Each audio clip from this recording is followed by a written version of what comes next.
This is John Barrett. This is Camille Milano. And welcome to our first episode of CnJ, Camille and John.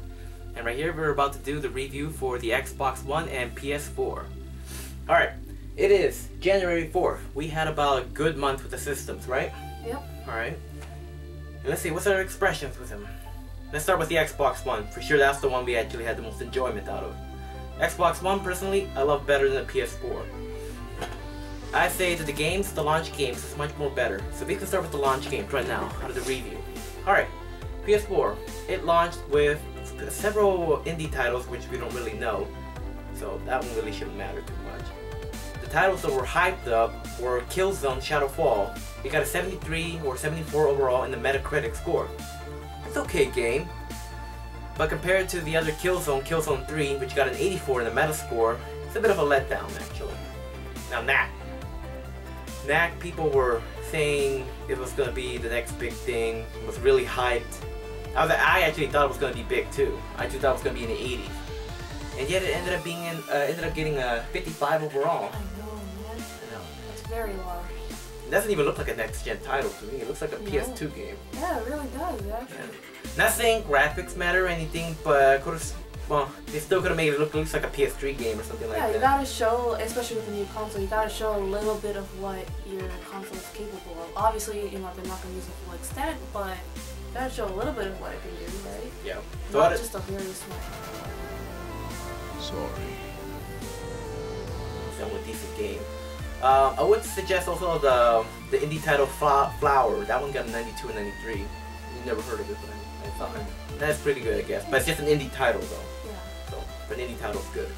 Alright, next up, let's go to the Xbox One. Now, we believe that the Xbox One actually has a superior launch lineup. Now, here are the games that we got. And here are the games also that's just available too. We had our time with Dead Rising 3. Great game. Very addicting. Yeah. I personally give Dead Rising 3 an 8.5 out of 10. You? I give it about 8.75, yeah. It's a very addicting game, very fun to play co-op. Me and Camille did a walkthrough out of it in co-op mode, and it's freaking fun. It's awesome. So that's the score for what we give to it. Then comes Ryse of Rome. Now that one, that's the game just like Killzone shows what graphically the Xbox One could show.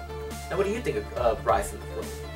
Well, out of what I have seen, I think it really does display what the Xbox One can do graphically. Like, obviously it's not like its full extent, in the future, later on this year, it is gonna, kind of go more towards the full extent of what the Xbox One is capable of, graphics-wise. But this is actually a pretty good start to show what it can do. Oh yeah, just imagine 5 years from now. Yeah, like, it's very detailed from what I saw. Like, you can see almost every individual hair in the guy's beards, their actual hair, sweat glistening creases of the brow, sweat, yeah, everything. So. And I give Ryse of Rome an 8. Graphically it looks good. It shouldn't really matter for its score, but it really does look pretty, Its gameplay is a little repetitive. That's why I don't give it a good that's why I kind of bring it down a little bit, because of repetitiveness. The story is actually pretty good. I don't care what anybody else says. The story is pretty good. I love the story. You played a little bit though. You haven't finished it, but you like the graphic looks and yeah, it's pretty good. Yeah. I can't really say my score, I guess she can't give a score. I can't give a score, so I'll just have to trust, John over here. Right. Because I haven't really played much of it, and I don't want to be too presumptuous on whether how it really is good, or for me it's bad. The other game for you guys to try out, Forza. We haven't bought Forza, so we can't give a score for Forza. So let's just give the Metascore for it. The Metascore for Forza currently, as of January 4th, it is an 80 overall. Okay, that's a letdown. It's a good score, but for Forza it's actually a letdown. The last main Forza that came out was Forza 4. It got a 91 overall. it was a bit of a letdown, you know. For Forza fans, yeah, I still get it, you know, but don't expect too many cars. That's what I read about. It's not many cars onto it. It's the last one. Okay, so there's a bunch of other games, but those are just the ones that are important. There are other games for the Xbox One like Crimson Dragon, Killer Instinct. What else? Power Star Golf, that kind of stuff. They're exclusive or console exclusive to the Xbox One. But mainly it's just Dead Rising 3, Forza, and Rise from the Rome that are the important titles. So overall, there are more titles for the Xbox One, and plus more titles that, well, they got a better score. Don't get knack, man. Don't get knack. I just don't recommend it. Alright, now let's move up to the future, 2014. Now who has the best follow-up? Your opinion? Well, let's see. Out of what I can remember and can say I'm actually interested in on the PS4, the only thing that actually interests me is that one game. Was it 18? It's The Order, 1886. Yeah, The Order 1886. Yes, that's the real reason why I got the PS4. Yeah, that one's gonna be the one, you know, like that I'm really looking forward to for the PS4. But other than that, not much, you know, like, sure, if the next Infamous is coming out, but, you know, the second installment of the game didn't really do so well, and, you know, the first one it was pretty good, but not something that I would personally go out to buy a whole system for, you know? And so, I don't really have high hopes for the third installment of it, so that one's not a big seller for me, and then, there's only a possibility of having another Uncharted, so... Yes, Uncharted definitely. I'm not sure if it's coming out. If it's coming out in 2014, it'll be great. So, but even with Uncharted coming out in 2014, I'd still say the Xbox One follow-up for 2014 will be better, because all you got to look forward to, and I'm pretty sure there's more exclusive titles for PS4, but I'm talking about the important titles. Infamous 2, Drive Club, pretty sure that's exclusive. Uncharted and The Order. That's just those 4 titles, you know. Now let's go for the Xbox One, the follow-up for Xbox One. What is one title everybody's talking about? Xbox One for sure. Ready? 1, 2, 3. Titanfall. Exactly. Titanfall is the big hit, the killer app. Possibly the real sure Halo killer right there.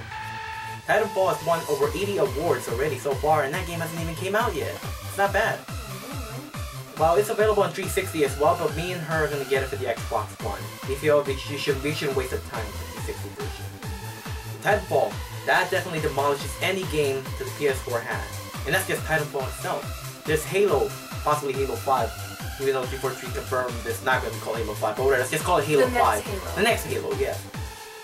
The next Halo. We got Quantum Break from the makers of Alan Wake. We got Sunset Overdrive from a studio that are actually making PS3 exclusives. So that's kind of weird. What else we got? We also have... Okay, Sunset Overdrive.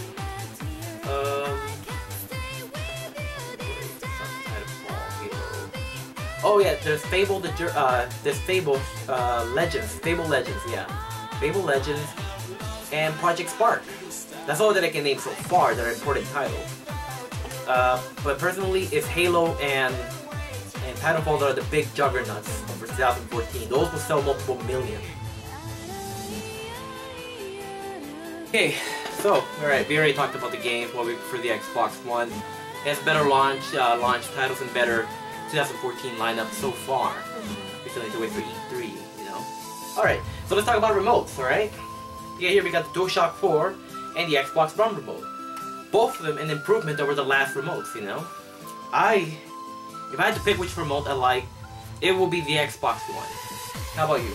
I also prefer the Xbox One. Major improvement. But I actually would like to say that I always hated the DualShock remotes, you know? I hated the PS3 remote. It felt kind of weird to me. But DualShock 4, this actually feels right to me. It actually fits. In fact, it might even be better if it could be better than the 360 remote. But I still prefer the Xbox One remote. But I gotta admit, this actually feels great. Way better than the PS3 remote. This actually feels nice. I mean, I know you told me you don't really like the PS4 remote too much, but you gotta admit it is an improvement. It really is, and obviously it's very noticeable improvement. All you have to do is look at it. You don't even have to hold it. You can tell that the sides here are much longer. They're more curved. They're more fitting for slightly larger hands than what would properly fit the DualShock 3. Oh yeah, definitely. Alright, we're done with the remote. Now let's talk about the hardware. What's inside there? Alright, as we all know, the PS4 is actually more powerful than the Xbox One. My opinion, and also quite a lot of people's opinion online, from different articles, the Xbox One is just barely behind the PS4. So let's look back between the 360 and the PS3. Apparently, I looked up this by IGN, and IGN has said that the Xbox 360 was actually quite a bit behind the PS3. The PS3 was actually about almost 300% more powerful than the Xbox 360. It almost had 3 times the power. Now, let's look at the Xbox One and PS4. It is around 50%, maybe less. Maybe less right now.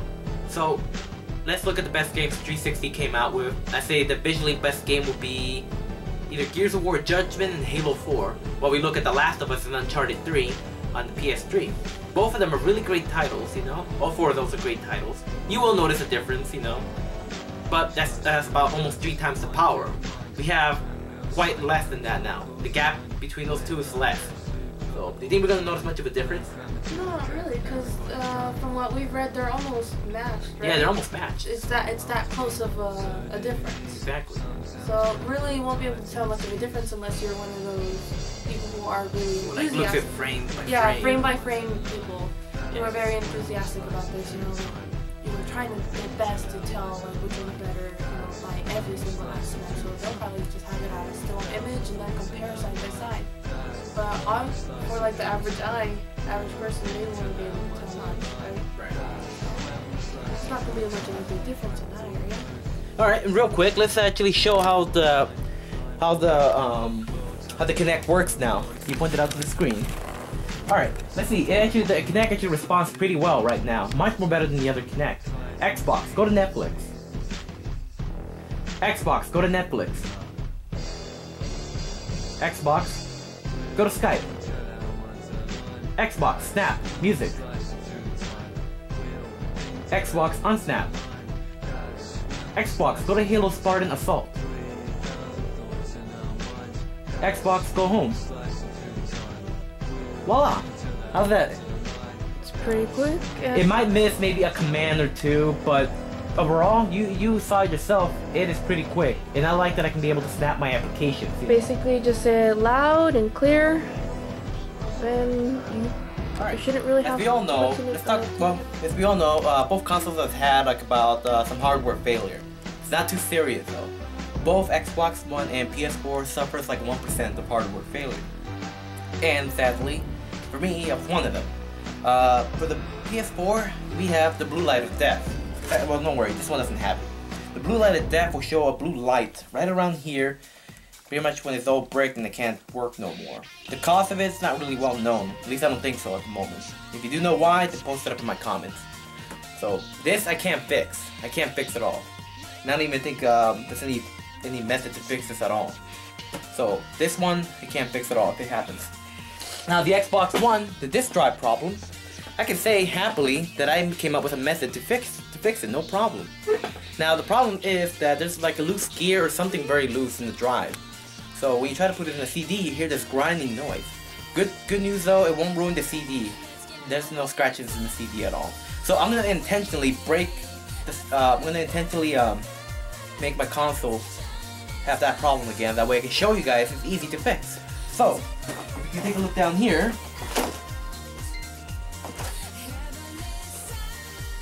let's try to fit in the disc inside. Alright, let's try Dead Rising 3. Now this CD, as you can see right here, there's no scratches on it. This one I actually been putting in a lot and it's been having that disk drive problem. No scratches, so you don't have to worry about that problem scratching your CD, so you're fine. Alright, let's see if it will have that problem right now. Now I don't have to shake it up. Nope, still works. Okay, so let me fuck it up a little bit on purpose. I do have a warranty on this, by the way. I would have returned it, but I'm a little impatient. I wanted my system fixed right now.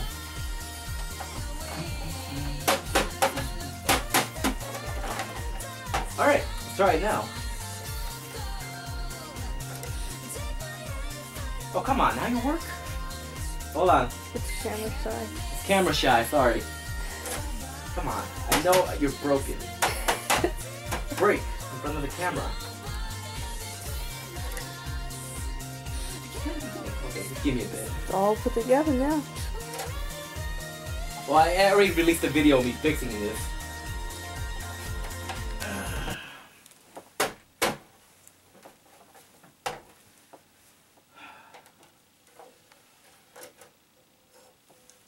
Okay, you guys heard that? Okay? And just wait for the screen to tell you that there's something wrong. Let's give it a bit. I just heard that grinding noise. Alright, 1, 2, 3.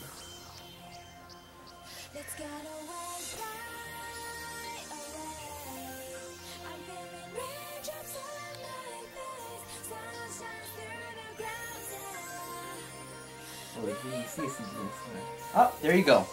Sorry, we can't play this disc. See, it doesn't read it at all. Alright, so let's try to fix it. Alright, here's the trick.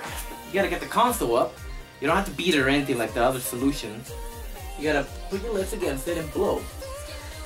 Make sure you don't have any spit though.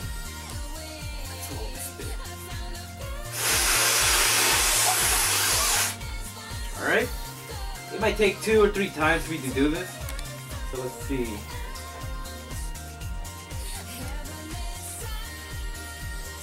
Okay, I can still hear it.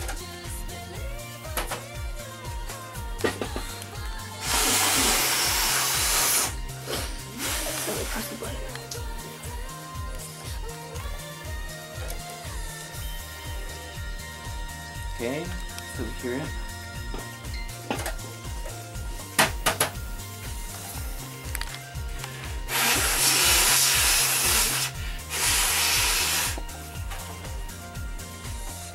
Carefully put it inside. Hear that? And then, ta-da! It works now. See? This problem can be fixed. And I, by accident, found that problem. I mean, that solution. So all you gotta do is blow. How do I found it? Out of desperation, you know? The classic way how you fix like a game not being read, like in a Nintendo machine. Yeah, like a cartridge. Yeah, you blow on it. So I thought, fuck it, I got nothing to lose. So, you can clearly see it works. Mm-hmm. Well, there you go. Alright, so I demonstrated right now that I could fix the Xbox One disk drive problem. No, it does not damage your CDs. I just showed you guys that. There's no scratches. There will be a smudge, but which you can just wipe away. So, yeah, I've been hearing a lot of comments saying that the disk drive problem eats your CDs up. No, it's not true. It's just fanboys spreading out some negativity towards the Xbox One. If anything, I say the problem is worse for the PS4 because I can't fix that at all. There's no solution for that. You gotta get a replacement. Well, as for me, I don't have to replace my console. I can fix it. So we talked about the games. Talked about the remote. Let's talk about PSN and Xbox Live. PSN's now you have to pay to play online. Okay, it's $50 a year, $60 in Xbox Live. Well, in our opinion, and also on the magazine subscribed Game Informer, it actually, Game Informer. Right. It actually still agrees that the Xbox Live is still superior. Alright, it's still better, it's still more secure. Because when the PS4 launched, it actually didn't have all its features up. In fact, I think it even went down for a day. It went down for 1 day. So when you got it, you weren't even able to use PSN, right? Yeah, exactly. So I'm happy to pay the extra $10 so I can get a much more better online experience that won't go down every once in a while. But maybe now, because they're charging, maybe they can actually get it to work better. So here's hoping. And now for the scores. I agree. I think that the Xbox One deserves an 8. It's not perfect. There's no console that launches perfectly. It has a good, decent launch lineup. I love Dead Rising 3. I love Rising of Rome. And it's fun. It was great. Now, for the PS4, I give it about a 7. Its launch titles, well, it was very small. The big two titles were Knack and Killzone. Knack really sucked. It got a 55 overall on the Metascore, and I personally played the demo on Best Buy, and I can say it was boring as hell. Killzone, it looks great, but compared to the other Killzones, it was a bit of a letdown. It got a 73 overall, so I give the PS4 a 7 and the Xbox One an 8. How about you, Camille? Well, I have to be quite different from you from there. I give the Xbox a little bit higher score, like maybe 8.7-ish, 9-ish, somewhere around that area. So I think, you know, compared to your scoring, Xbox One is better. Right. And for the PS4, my score is less than yours. You said what? 7? I give it a 7. I give PS4 a 7. It's still a good system. I give it less because, like, even though, like, some people may be thinking of just, like, the console itself, but, like, the whole package of, like, the PS4, the games that it have, like, mostly indie games, nothing bad about indie games. Yeah, nothing bad about indie games, but just small titles, you know. They're small titles, so it's a really big leap of faith for it to be like a very successful thing or very addicting game, you know, that can be very popular. Because honestly, you don't really need to do much to have a really popular game. I mean, look at Minecraft. Yeah, Minecraft's an indie game. Yeah, yeah. That's an indie game, and obviously the graphics aren't exactly important in that. It looks like N64. Yeah, exactly. So there's proof that you don't need too much for it. It's just that these games don't seem... They don't seem like a Minecraft. They don't seem in that Minecraft level, huh? Yeah. So that's my disappointment in that, especially with Knack, you know. Right, Knack was quite disappointing. Yeah, even though the graphics don't exactly matter, it's just... It looks PS2-ish, right? Yeah, it looks PS2-ish. So there's that, and then with the Xbox One, well, I played Dead Rising 2 and, you know, was heavily addicted to that for a long time, and so for Dead Rising 3, that was heavily addicting too as well, and he got to play, and he I loved it. That was his first Dead Rising game that he played. Number 3 was my first Dead Rising. I loved it. And he's addicted. And then I hate number 1 though. Just saying. And then let's see, Ryse. Yeah, that's a pretty good game. It kind of reminds me of God of War. Yeah, but God of War, but human God of War. Yeah, human God of War, but on the Xbox side because it was PlayStation. Right. So it's like the Xbox's take on... They got their own gory game that's hack and slash. Yeah, so it's kind of like that. And that suits me more than a game like Knack or Killzone. So both systems are really good games. They're both great systems. We would have put the Wii U also as a review. If you had to rate the Wii U, let's just put it really quickly. If you had to say anything about the Wii U, I actually would give it a 6.5. I didn't really like it too much. You? I give it less. Less? Alright. I am looking forward to Bayonetta though. The last game I tried for the Wii U was Pikmin. It was okay. Not really into it. But Bayonetta 2 might be really great though. So I'm still playing the Wii U. So overall I think the PS4 might be greater than the Wii U, but I think overall I will prefer the Xbox One over the PS4. So PS4 over the Wii U and Xbox One over the PS4. That's how it's going to work for now. I don't know if I'm going to have my mind changed by the end of this year. So, alright, so thanks for watching for our review, and, well, subscribe, comment. See you later.